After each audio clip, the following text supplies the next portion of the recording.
In a few minutes, the presentation will begin, and then following the presentation, we will have an opportunity for your questions to be answered. Please note that your audio is muted. However, if you have a question at any time during the webcast, you can type your question into the chat question box.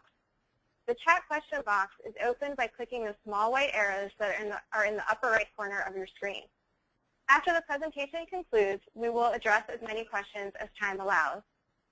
An archived version of this webinar will be available by the end of the week on the ASPPH website at www.asppph.org under Webinars on the Meetings and Events tab. I am now pleased to introduce our featured speakers. Diana Yassani is the Principal for CDCOLOGY and Acting Team Lead for the Partnerships Team, Office of Policy, Planning, and Evaluation, Office of Public Health Preparedness and Response, or PHPR. She initiated this project through collaboration with the State Department and their Virtual Student Foreign Service through the PHPR Talent Development Program, and with generous support from leadership in PHPR and across CDC. She has spent 18 years in public health, focusing first on adolescent sexual health education and then preparedness and response at the grassroots, international, local, and now federal levels. She received her MS in health education from Columbia University Teachers College. James Rajat joins the Office of Public Health Preparedness and Response's Office of Policy Planning and Evaluation, or OPPE, through an interagency personnel agreement with the Rhode Island Department of Health. James's role in OPPE includes project collaboration on PHPR Strategic Framework, the National Health Security Preparedness Index, and CDCOLOGY. James is currently finishing his MS in Leadership at Roger Williams University. Lieutenant Commander Jacinta Smith is a microbiologist at the CDC, currently working in the Associate Director of Science Office within the Division of Select Agents and Toxins. She is also an officer in the United States Public Health Service. Jacinta received her MS in medical microbiology from the College of Veterinary Medicine at the University of Georgia. She is currently pursuing a Doctorate of Public Health degree at the University of Georgia. I am now happy to turn the presentation over to the CDCOLOGY team.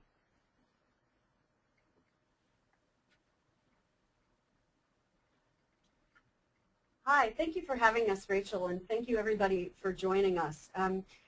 We are going to talk a little bit about CDCOLOGY and get you all energized about this, because I know we are.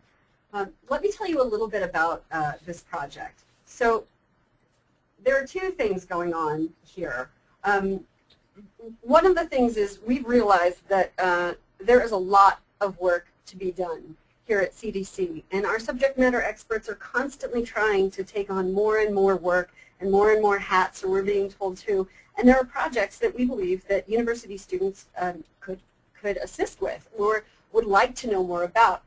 At the same time, we're seeing a lot of students have more and more interest in the CDC and really seeing behind the kind of general CDC name into the inner workings of the agency and all of the amazing disciplines here in the agency. So let's talk about what it is. CDCOLOGY is a interactive social website where we post, staff at CDC post microtasks, and you out in the university world help us solve these challenges. So a microtask is something that can be 2 minutes to 7 hours long, but it's concrete. We don't want to leave you all thinking that you have this long-term project that needs to be done or that we're asking you to do. This is something short-term. You could do it, in between classes, or I visualize people, taking a break from their regular studies and doing a quick task on this website. That's my idea. You can do it at any point of time that you have, a couple of minutes or a couple of hours. It can be done entirely online. Usually they can be done in a short amount of time. There's a clear deliverable. We want to explain to you why it's important to us, how it fits into a bigger picture or a bigger project, and it's non-sensitive and unclassified. That's something that's important for us here at the agency. We want to make sure that this is educational for you too.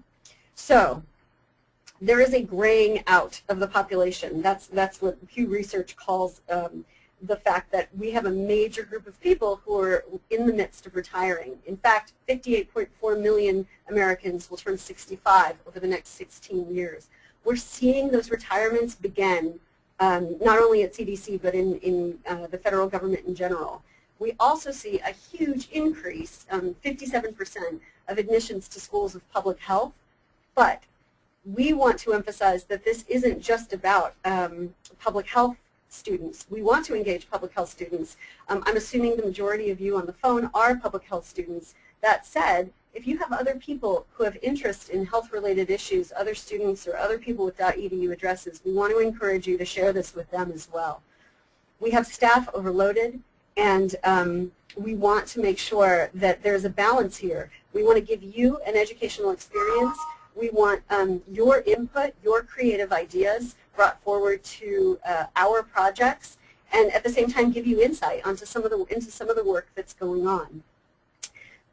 We're very lucky because this took 2 years for the State Department to develop, and because of the government shutdown in the beginning of October, we had about 2 weeks to develop a site based off of their work. So we're very, very fortunate to have this up and running, and the point that you're going to see it now if you haven't already registered.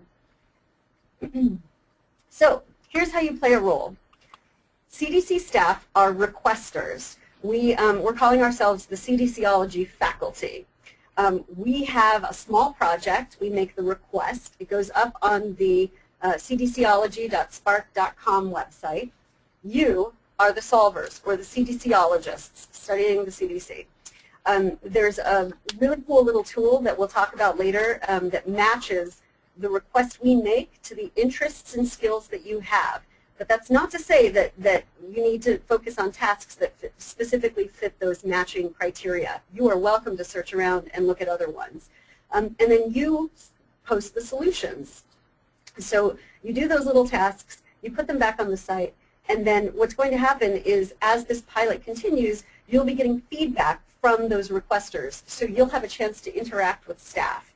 And we'll talk about some of the other social aspects about this website a little farther into the presentation.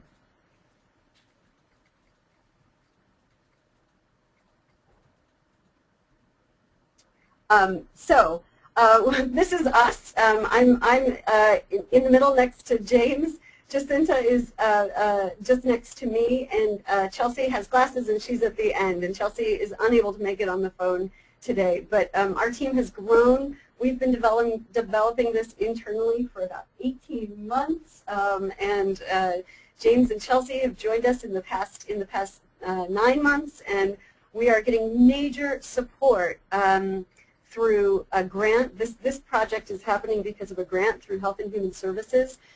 For those of you who are public health students, I'm assuming most of you are, this is being closely watched by Secretary Sebelius and her staff, the Chief Innovation Officer, the Assistant Secretary for Administration, and quite a few other people to see if it's successful.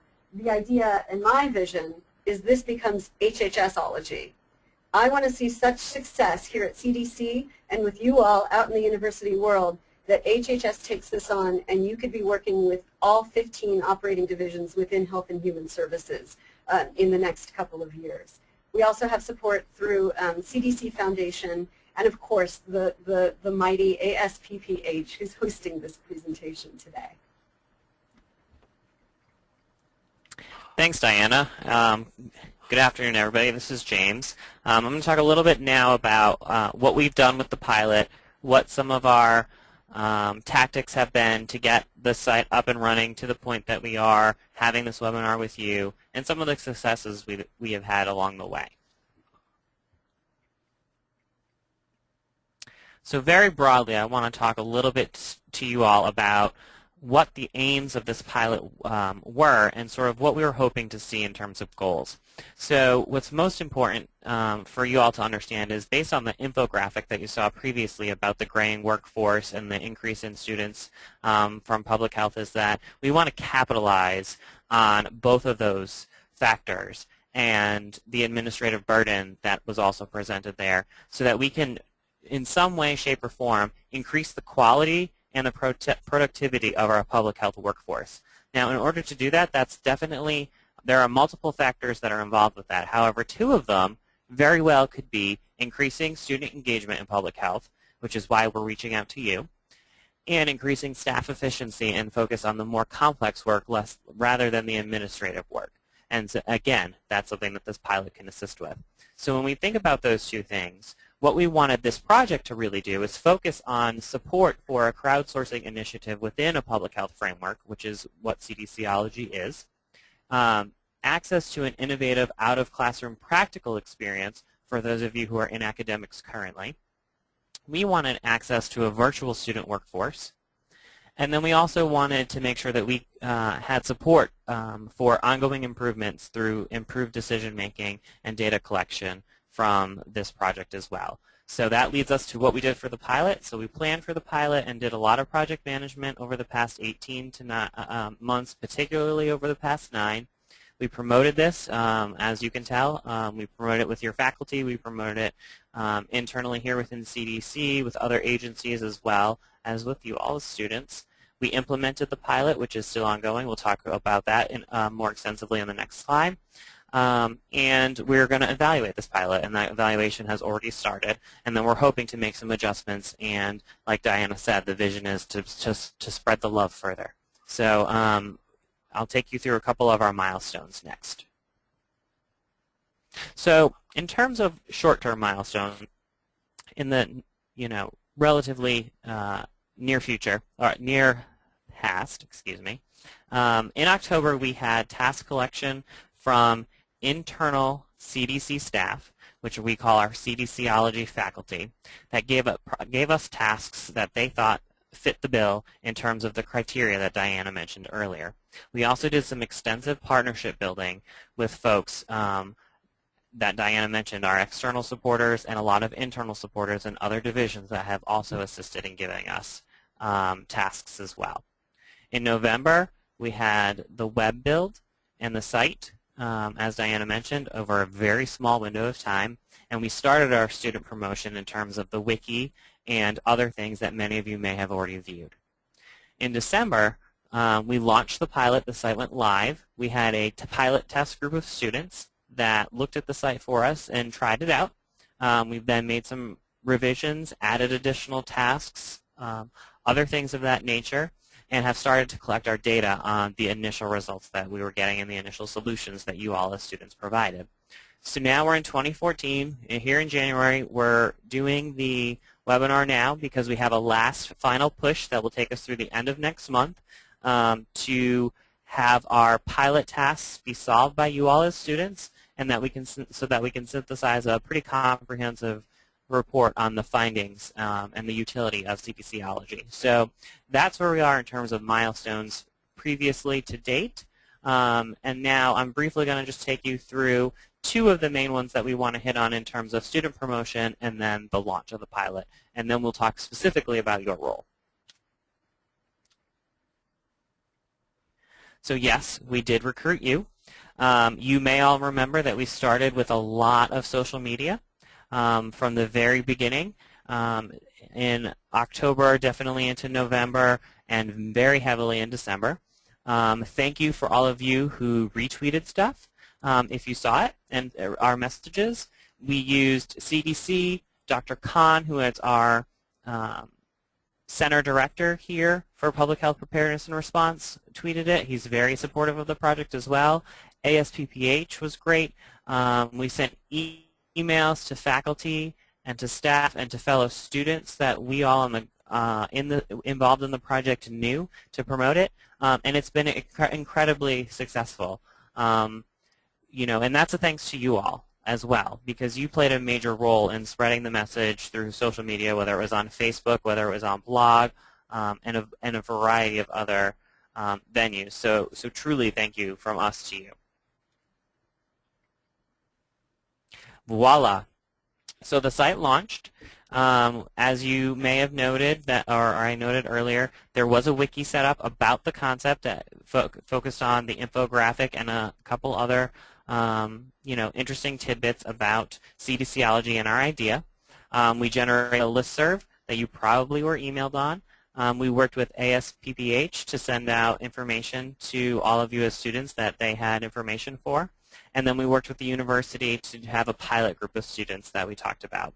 Currently on the site, we have over 1,000 folks. I think we're almost, if not over, the 1,100 mark. We have your faculty members who can view the site through a specific login name so that they can get a better understanding of what CDCOLOGY is as well. And then we now have our CDCOLOGY faculty, which is our internal CDCOLOGY staff, engaged and online with the site as well. So site has launched. We're very excited. Initial results look really good. Everybody's watching this closely. So let's talk a little bit now to how you can play a crucial role in this product. Hi, so my name is Jacinta Smith, also a part of the project team, and we're just going to kind of go over your role in the project and why CDCOLOGY. What is the value that you as the student can receive by signing up on the CDCOLOGY website? So we need you to sign up now, and you can do that by visiting our website link at cdcology.spark.com, and you can become a CDCologist. So if you look to the right of your screen, that's kind of a snapshot of our landing page, and you can see where you can enroll as a CDCologist. Once you join, it's going to ask you, the site, to select your interests and your skills, and these interests and skills are going to mirror the essential functions of public health as well as your schools of study within your college or your institution. And when you do this, you're going to complete your profile by using your EDU email. So now let's kind of take a virtual tour of what the CDCOLOGY site will look like once you select to join and enroll. You will be asked to pick a few of your interests. So like Diana said, your interests and skills are going to be matched with micro tasks that CDCologist staff are also inputting into the site under these specific interests and skills. Now, if you look to the top of your screen, you'll see a couple of variety of pictures, but once you're actually live on the website and you scroll your mouse over the pictures, it'll reveal a wide range of interests that are included but not limited to partnerships, preparedness, community health, policy and workforce development.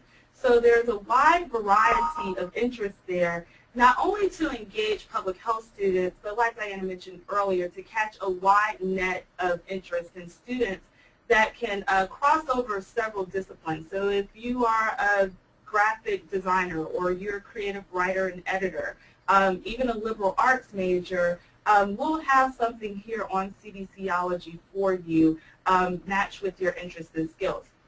If you look at the bottom of the slide, we have several skills for you to pick as well. And you can always edit these skills and interests. So say you take another class and now you have you picked up a skill in humanities. You can always personalize your profile with various skills and interests, and that'll be matched to available micro tasks that are on the site that CDC staff are entering under these domains as well. So just to kind of give you an example of a few of our challenges that we have on the site, all of the challenges that you see right now are available for you as the CDCologist, as the student, to complete. We actually have 2 tasks that we're really trying to plug for your participation because they expire this Friday by our our office director, Dr. Khan. One is called Public Health 2050, and the other one is Public Health #trends. Those expire this Friday, and we really, really need you to sign up on CDCOLOGY and answer those tasks. But what you see in front of you are also examples of challenges or tasks that range from, creating a design element for a talent development program, which is actually the emphasis of how we're able to have a CDCOLOGY site, as well as other challenges. For example, surfing the web and giving us a couple of websites that cater to protected communities or promoting community engagement. So those are just, two of many examples of microtasks and challenges that are currently available on the site. And ready, set, solve. So let's talk about the value of CDCOLOGY and what this means for you and what we want from you as students. We're wanting creative solutions and innovative thinking.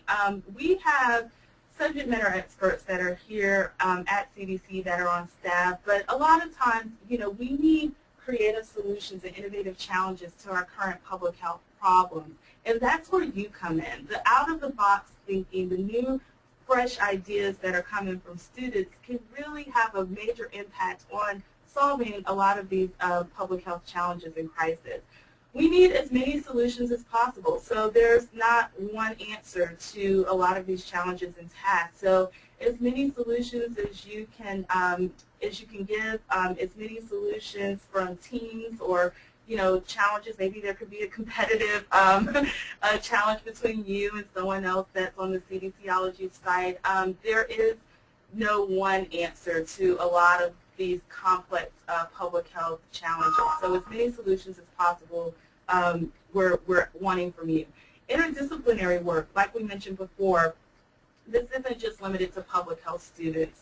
Anyone with an EDU account can essentially sign up from a wide variety of interdisciplinary skills and interests to solve these challenges.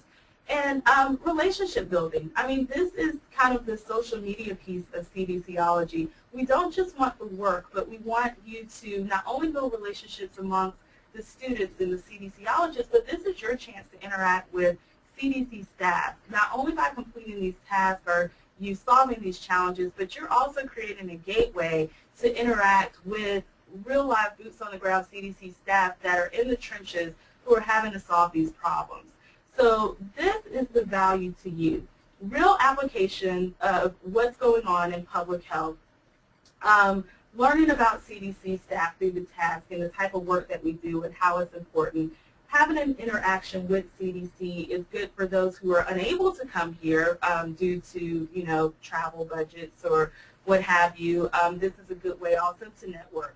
So, last but not least, come on, guys. I'm a college student, too. We need a resume builder. When we're out there and we're looking for jobs, we need something to say, hey, we're interested in public health, and these are some of the things that we've worked on through CDCOLOGY. Now, we cannot, or you cannot list this as a formal internship, and we'll kind of get into those logistics later, but you can say, I'm a CDCologist, and I participated on X task through the CDCOLOGY website. So just a few reminders to wrap up. Remember that when you fill out your profile, it's the skills and interests that are matched with the task. We will be monitoring challenges for feedback, and then there are closing challenge deadlines, and we'll get a little bit into those logistics later, but some of these tasks are only on the site for a certain period of time. That's why we were plugging the two tasks previously. So let's also talk about educational feedback as well. So this is a two-way feedback exchange for us. Obviously we want you to see the importance of these challenges to public health, and this is also a time for you to like your peers' tasks or their responses to a lot of these, the tasks that are on the site, as well as for you to tell us what you really think about these tasks.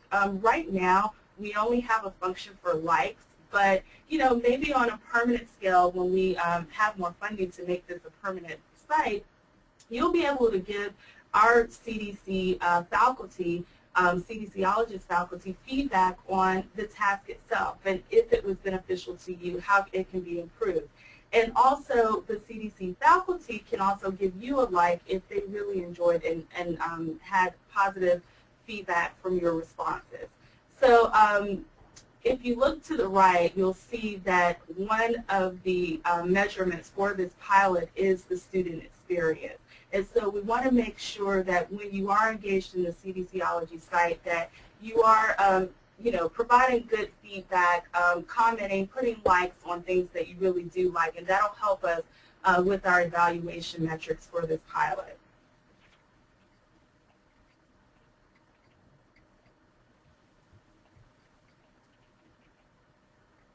Okay. And so, again, what is in this for you? To add to the logistical pieces that Jacinta was talking about, and really the importance of your participation for the pilot to prove to CDC and HHS leadership just how vital this is and how really, it's not as cutting edge as they think. This is something that should just be a natural fit from now on. Here's some other values that we've identified through talking with other students so far. One, they're actual public health challenges. The things that are being posted by CDCOLOGY faculty are issues they are currently working on. And some of them might sound mundane, some of them might be something you've never heard about, but they are all actual public health work that's being done right now. So that's going to lead to exposure to the projects that we're working on, also the CDC structure and individual CDC staff. One of the social aspects there is oftentimes, or we've been encouraging CDCOLOGY faculty to fill out their bio, including their LinkedIn information, so that you might be able to communicate with them even further, or just add them to your network. The CDC structure is kind of nebulous. I mean, before I got here, I did not realize there were 15 centers, institutes, and offices working on specific disciplines with hundreds of people in each of those 15 centers. That's intimidating, or at least it was for me. So here's a way in to see the insides and the inner workings. Classwork application and extra credit. We've talked to some professors who are actually offering extra credit.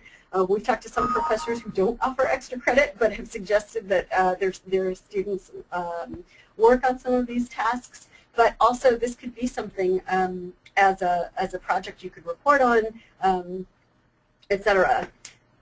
One of the big benefits to students is this can be completed quickly and at your own pace. There's no obligation here. This is not a true internship, so there's no start and end with deliverables. The only deliverable is the one ask in each of the challenges. And you can choose your own level of involvement. If you want to stay in your comfort zone, and like Jacinta said, you're a great creative writer, then you can choose creative writing challenges. If you have never done policy work in your life and you see a challenge on there about researching preparedness policy for the nation, go for it. No answer is a wrong answer. And like Jacinta said, this is a huge resume builder. Also, you have major bragging rights if you involve yourself in this pilot. This is groundbreaking. We are one of 13 funded projects in a brand new grant out of the Department of Health and Human Services. Like I said, this is a project through Secretary Sebelius' office, and they are looking to see success, but you are the ones that are going to make it that success. And like I said, that relationship building with CDC for your university is invaluable. So why not get involved? So we want to leave some time for questions, but we're actually running ahead. But let's just recap what we have so far and then see if we can get a little bit of engagement. So again, the website is cdcology@sparked.com. Share this information with your friends. We'd like to see a cross sector of undergraduates, graduates, postdocs, all sorts of different levels of skill and discipline. Also, not just schools of public health or programs of public health. If we can get some creative design folks in here, that's great, because I believe that not only are some of the best people within our discipline not working at CDC, but really I'd like to challenge you that a lot of people, a lot of the best minds aren't even graduated yet, or have never had exposure to CDC. And that's what I would like to see, is tap into your creativity and your expertise. Talk to your professors about using it in the classroom. Because this is new and because it's a pilot, professors might be interested in it, and maybe we'll offer it to you as a special project. Or if you bring it to them and say, hey, I'd like extra credit for this thing, if I do 10 tasks, or if I spend 7 hours doing a project, can I share it with you see what the CDCOLOGY faculty say back to me, and can I get some extra credit for that? So engage your professors there. Definitely tweet about this and share it with people on Facebook, or I wish we had a location so you could check in on Foursquare with us. But also share it in person. If you've got a listserv, if you're in a dormitory and you can shout it out there, I think that's great. Or if you're on listservs for clubs and organizations, and tell us what you think. We want to go back to our leadership, and we want to go back to the CDCOLOGY faculty who are starting to develop these tasks and say, listen, here's your audience, here are the people who are solving these challenges, and this is what they think. This is what they'd like to be more constructive. They want to see more tasks from this discipline or this area within CDC. And right now, we have a chance, we're a small enough group still, that we can take your feedback and bring it to the people who are listening. So that's what's next for us. I'm just going to throw this back to Rachel and the ASPPH group, and I want to thank you all for taking the time out of the middle of your day today and listening into this. And I see that there are 198 of you on the phone, and that is so thrilling, and we're really flattered, and we're happy you're here. So who has the first question? So this is James, if everybody can still hear me. I'm going to moderate the questions that we've received so far. Diana, Jacinta, feel free to jump in. Rachel as well, as we get started. So the first one that we had is geared towards whether or not individuals working in research institutes and academic universities, especially students who are in their gap years before they start graduate school, can request to solve challenges as well.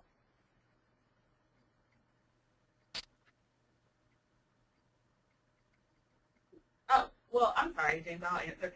Yes, as long as you have an EDU account and it's still active, then yes, you are able to solve challenges even in your gap years. Now, we are requiring at this point that an EDU account is what's required to sign up to create a profile within CDCOLOGY. However, even though I am a student now, even before I enrolled in the DRPH program at UGA, my EDU account was still active as an alumni. So just as long as your EDU account is active, yes, you can participate in CDCOLOGY in your gap years. Okay. Great, thanks, Jacinta.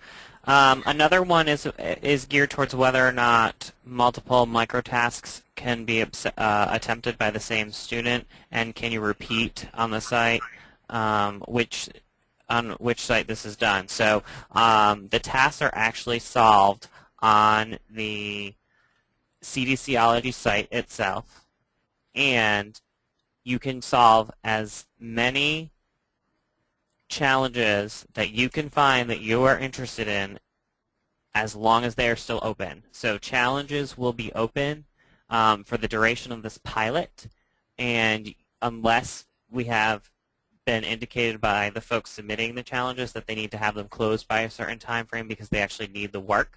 But you can solve as many of them as you want. Get on there now. Don't wait. That's one of the big things, is get on there now, especially while you still have some time with classes just starting or not even having gotten quite back yet. But solve as many as you want. You can solve them multiple times. If you want to go back because you find additional information, submit another solution. Okay? Another one is how do we sign up? We just recapped that. It's cdcology.sparked.com. Join as a student. Another question is, how do I get included in the listserv? Diana, I'll let you take that one. I assume the wiki's still active. The wiki is active, so you can go to the wiki page. In fact, I don't know, James, we don't have the wiki page up here, but after this call, we will put some of this Q&A information up on the ASPPH archive for the webinar, and we can give you those links if you don't already have them, and you'll be able to sign up that way. Also, on the bottom of the CDCOLOGY site, the wiki link is included there for those of you who haven't seen it yet. That's right. Thanks, James. CDCOLOGY, just so everyone knows, is free to join as long as you are a student and you have a .edu account. So there is no joining fee or anything of that notion. And more than one person can work on every challenge. So you will see multiple students attempting to solve the same challenges. You can even review those other students' work and like them on the page, or provide feedback saying this stuff was really great or really interesting, or what search engine did you use, so that you can learn from it and take what you're gaining from your peers back into your work, not only in the classroom, but whether it becomes a part of your career and some of the skills you might learn, again, from being able to look at your peers and the work that you all as a community are doing. And James, can I add something too? One of the absolutely. things, sure, about the site is once you register and you tell us what your interests, and when you tell the website what your skills and interests are, if there are matches with challenges that have been posted, it will send you an email alert. So you know, we could send you broadcast messages, but you will automatically get a note when there's a challenge that they propose you or that they offer you. So you'll get a note that says, hey, there are 4 challenges that match your skill set. Sign on if you want to accept the challenge. So that's a component of communication that is built into the program. So another question comes in the form of, is there a dedicated procedure or timeline for translating our involvement in these projects to an internship or further collaboration experiences? Not at this time. The answer is not at this time, because this is a pilot. We are engaging our talent development groups here, including the fellowship and internship programs in different centers, leadership training and public health training programs. But at this point, this is strictly beta. All right. Another one is, how big of a time commitment is required to participate in the program? And that depends on what your availability is. If you can give 2 minutes and solve a task in 2 minutes, give 2 minutes and solve a task in 2 minutes. If you can do that once a week, do it once a week. If you can do it 3 times a day, do it 3 times a day. If you can block a weekend day, block a weekend day. This is meant to be flexible and convenient for you. So make sure that you take the opportunity to find out what works. Sometimes, you know, folks, I know as a college student myself, would have time between one class ending and the other starting, and it's sort of an awkward either half an hour, 45 minutes, maybe an hour. Easy enough to run to your library if it's close by where your classes are, log on to CDCOLOGY, do some online work, and then hike it back to your next class. So that's really what this is meant to be, and why it has been designed the way it has. How long will the CDCOLOGY program be for each participant? Again, goes to that same concept. It's what you want to make out of it. Diana, are international students eligible to be CDCologists? If you have an .edu address, you are welcome to join us. Another question comes in the form of, is it a full-time opportunity? In terms of your student experience, obviously this is only a portion of what you get in your college experience. If you want to make it part of that, it is also, at this time, not a full-time experience in terms of working solely with CDC. Jacinta and Diana, could you give a few examples of microtasks? Sure. So just like I was explaining earlier, there's a couple that need immediate attention. And when you look on the site, like I said, in addition to you being engaged in an email coming to you to request, to say, hey, we need you to solve this challenge, are you up for it? You can also look through and search for different tasks. And there are 2 in particular that we really need answers or responses to this public health challenge. One is called Public Health 2050. And essentially what they're asking, the CDCologist staff, is to help CDC find 5 recent publications on the future of public health. I mean, that's a quick Google search, look at 5 recent publications, populated on the site, and then you've helped us develop a database of publications that's going to help us with this particular task that's going to roll up into probably a bigger project. So that's just one very quick, I think it says it could probably take you no more than 30 minutes to complete.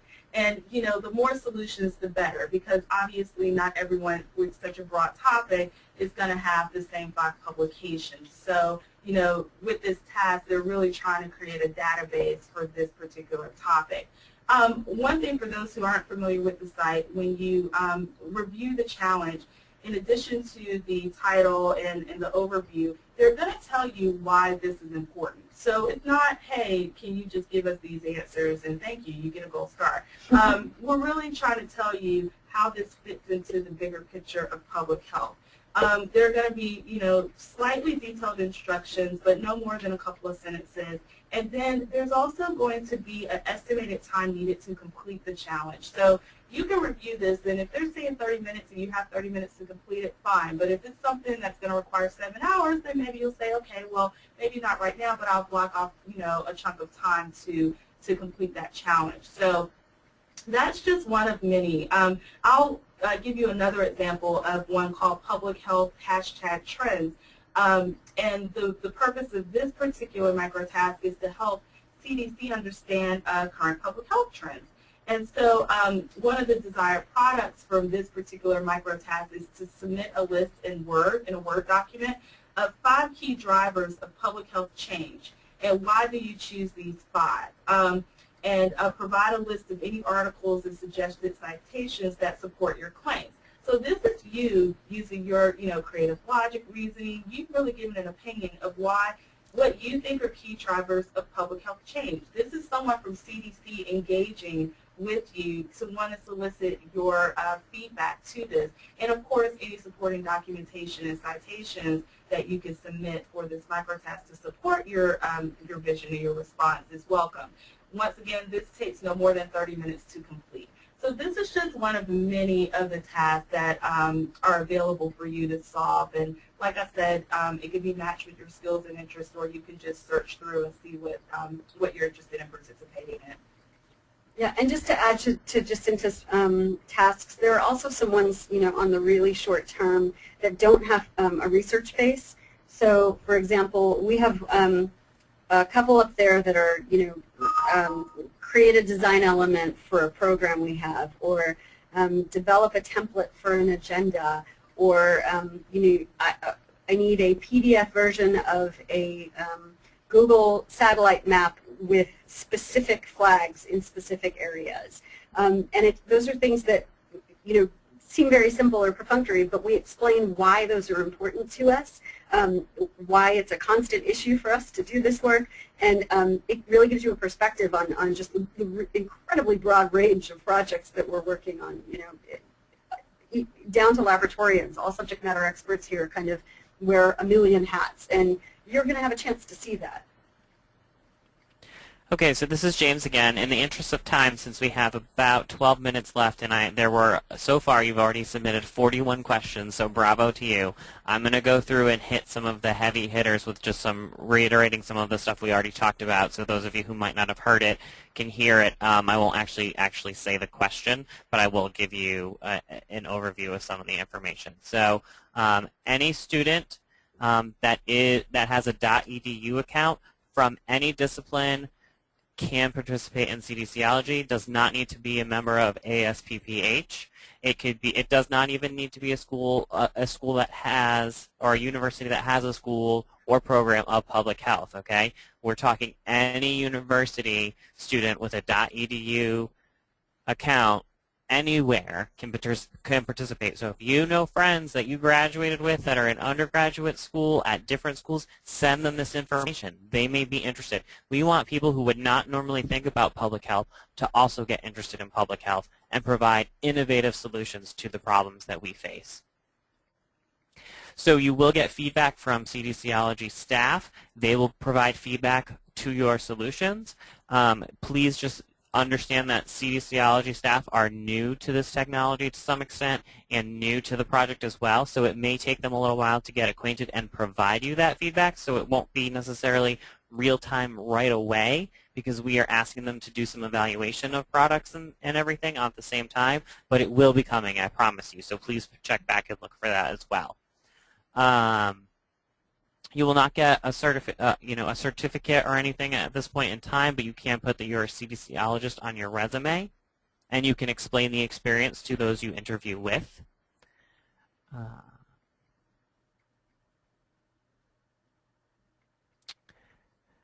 When you solve a challenge,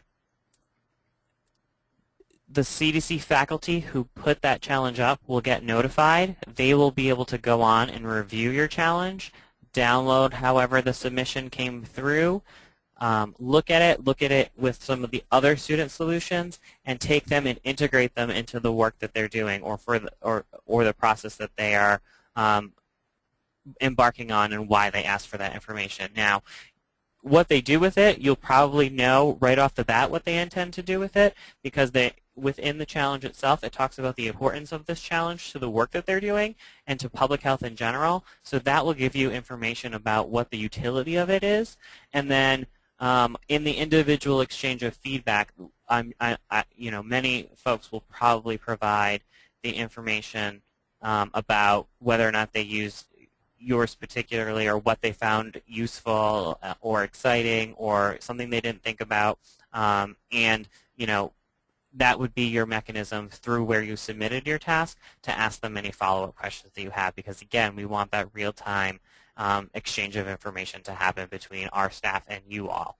Okay, you can participate if you're an MPH graduate, as long as you have a .edu account that is active. All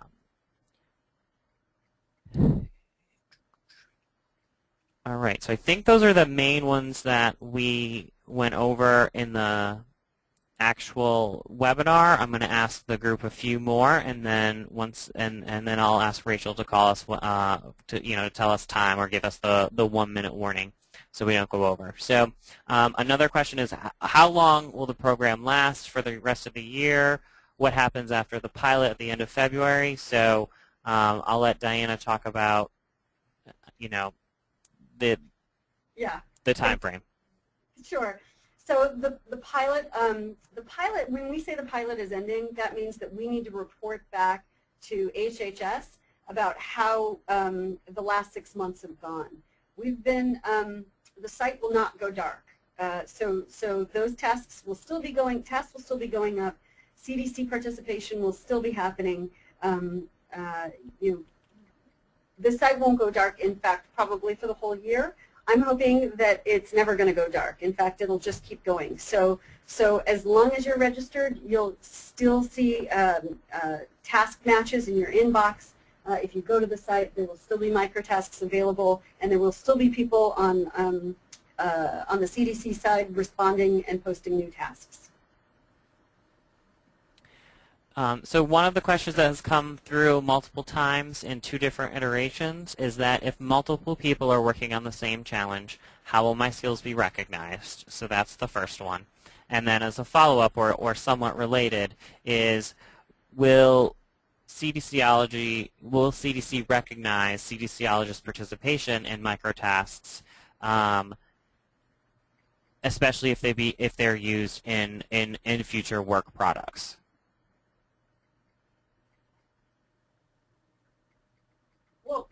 Address the first part of that question. As far as how your skills would be recognized by CDCOLOGY staff, it's really twofold. It can be recognized by your peers. Now remember that when you accept a challenge and you do a micro task, you're able to see other responses from your peers, and you're able to give feedback. You're able to give them a like.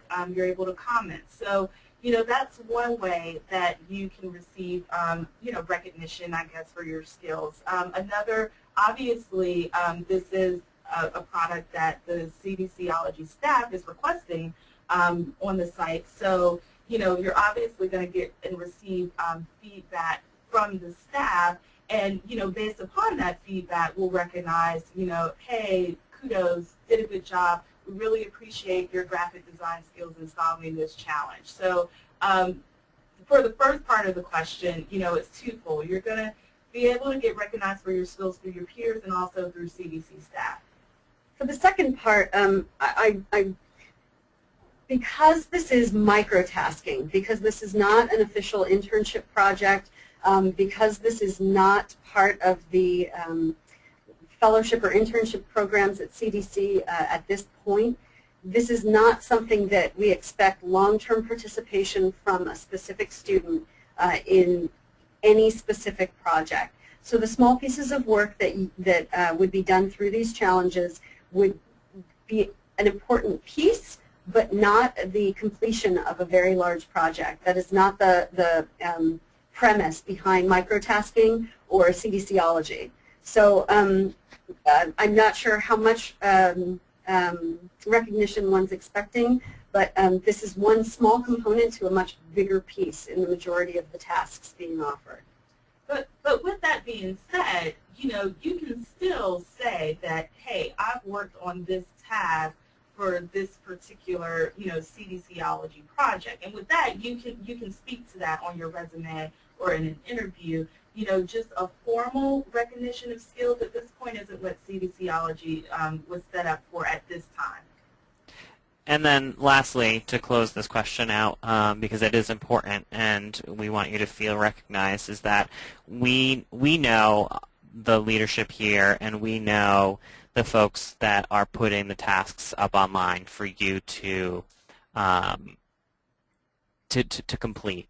And you know, we've heard it from folks already, and I don't expect to not hear it in the future, is that you know, when students participate in multiple facets and when students are participating within the project and doing this completion, and that product is being used or integrated or synthesized into a major product, because you need to think about it in terms of if 10 of you come up with different, like a list of 50 different sites that we should use for a project, those are going to get combined and synthesized into a project that again, wouldn't be as complete without all of your different individual perspectives on it, but then integrated into the larger project. But don't be surprised, you know, and I know at least internally, the folks who are doing that work are going to likely give a shout out and a thanks to CDCOLOGY for helping with the project. It may be something that you see, you know, down the line in a press release or something like that, but it won't be individual names, but it's the greater good and the greater cause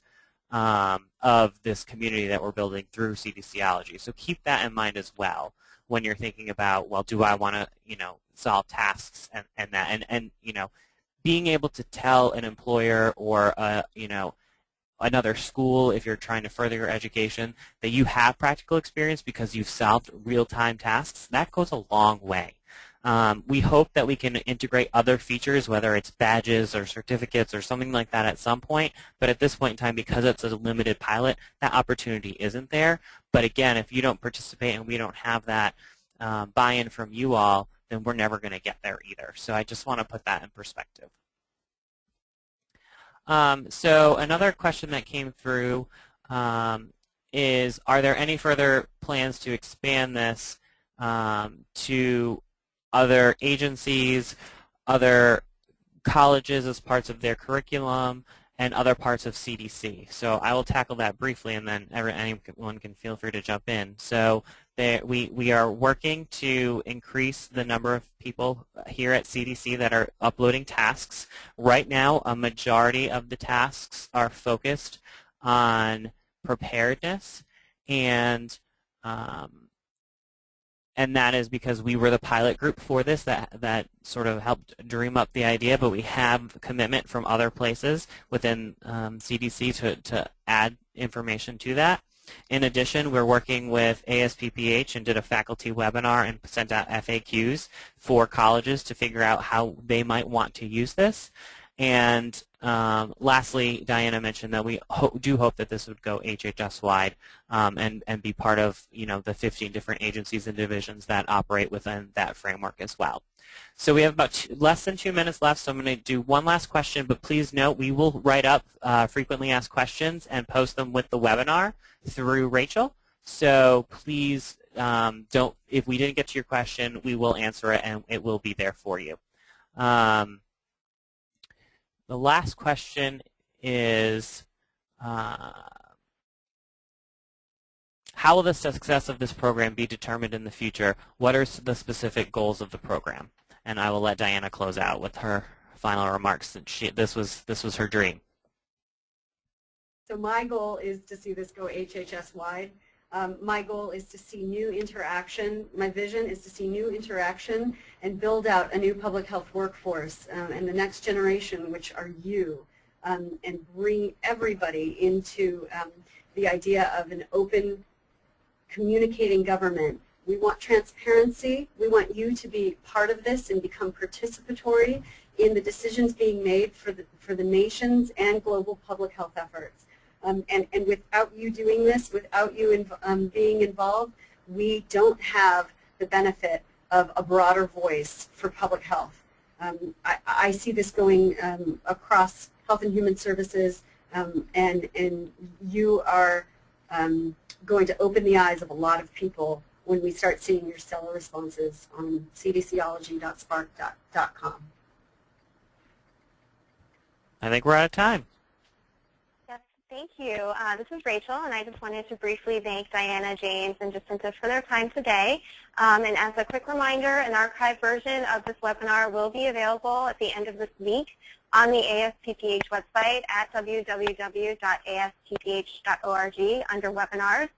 And I wanted to thank everyone again for joining today, and I hope you all have a good rest of the day. Thank you so much.